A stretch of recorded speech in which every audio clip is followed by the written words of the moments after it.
Picture this. It's 2022, and the Monster High movie just dropped.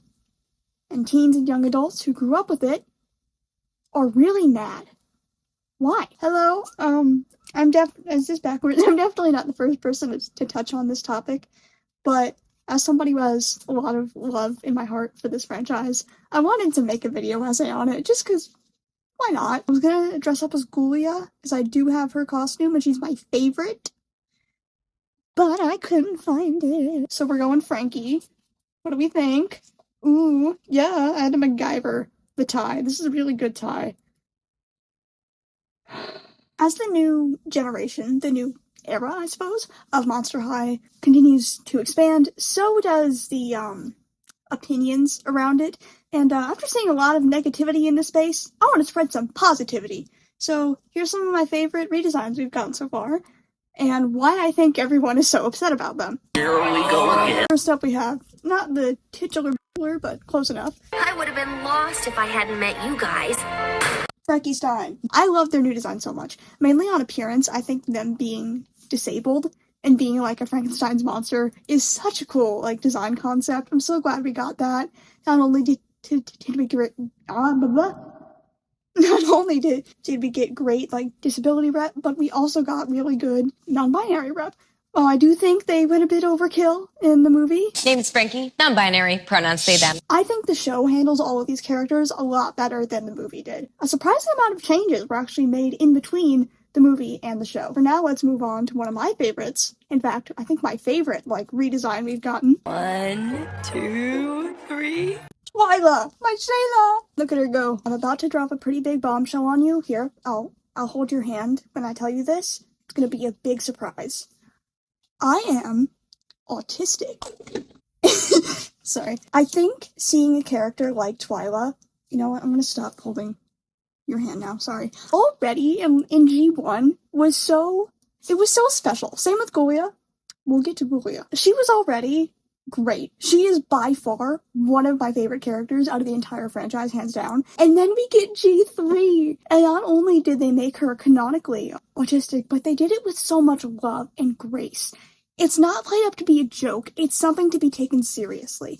It doesn't hold her back, but it does influence her everyday life. She is an autistic teenage girl trying to figure out how she can adapt and work with the world, around her. And her friends are right there by her side.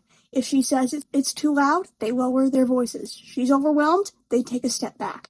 Not only is it a good autistic rep, but it is also showing children how to behave around autistic people, how to respect their boundaries and what they want, how to listen to them without being patronizing. And it is beautiful. It is stunning. Do I wish we got this representation with Gulia? Absolutely. I will say, as much as I love what they did with Twyla, we could have had two. There could have been more than one, but I digress.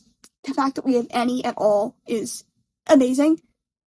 So I'm very happy with what I can get, even if it means just the tiniest bit of Gulia erasure. No!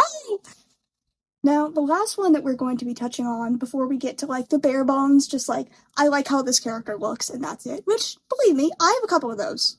We're gonna get there. But the one that has emotional meaning, I think, is Caddy Noir. You're no caddy. Take a catwalk.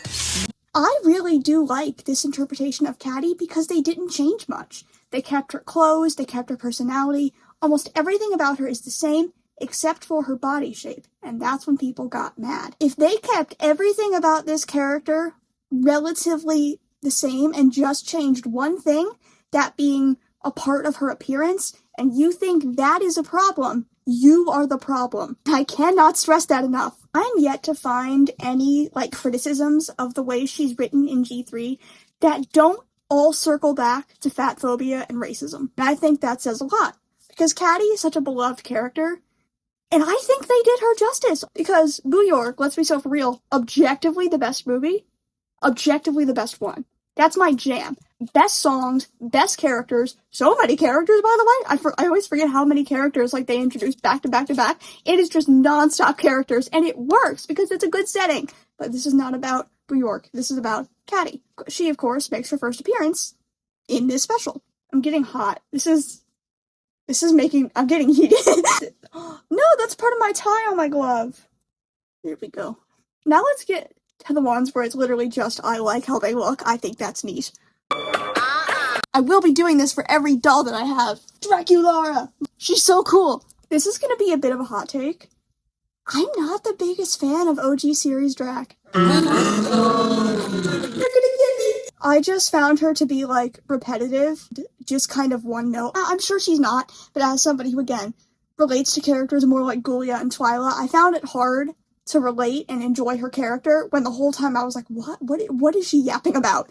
So, although I don't care too much about what they did with, like, her emotional character, I like her hair. I think she looks really neat, which is funny, because she might have my favorite, like, design, in terms of our main cast, of course.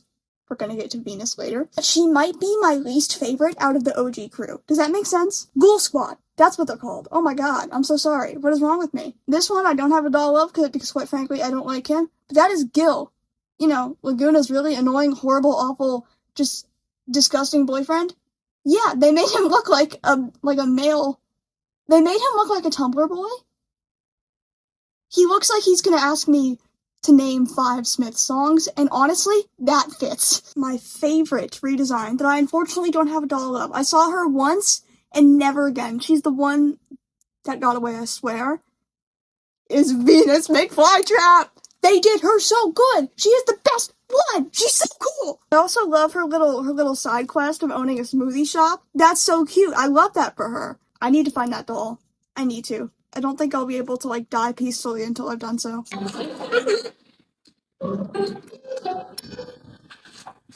So what did we learn from this? I see a lot of people complain about the new, like, G3 designs and characterizations and say that they're too woke. And to that I say, they're really not. We just, up until now, haven't really seen these body types and races and sexualities represented in these ways, like, on screen, let alone on screen, to kids. If you missed G1, that's completely fine. But it didn't go anywhere. You can still watch the movies, or stream the songs, or buy, or even just appreciate the dolls. So why are you choosing into harnessing on a franchise that's so about embracing each other's flaws and what makes them unique, and then going completely against that because it's not what you grew up with? Seems a little hypercritical. Dare I say biased. There have always been flaws in Monster High. For example, take Jennifer.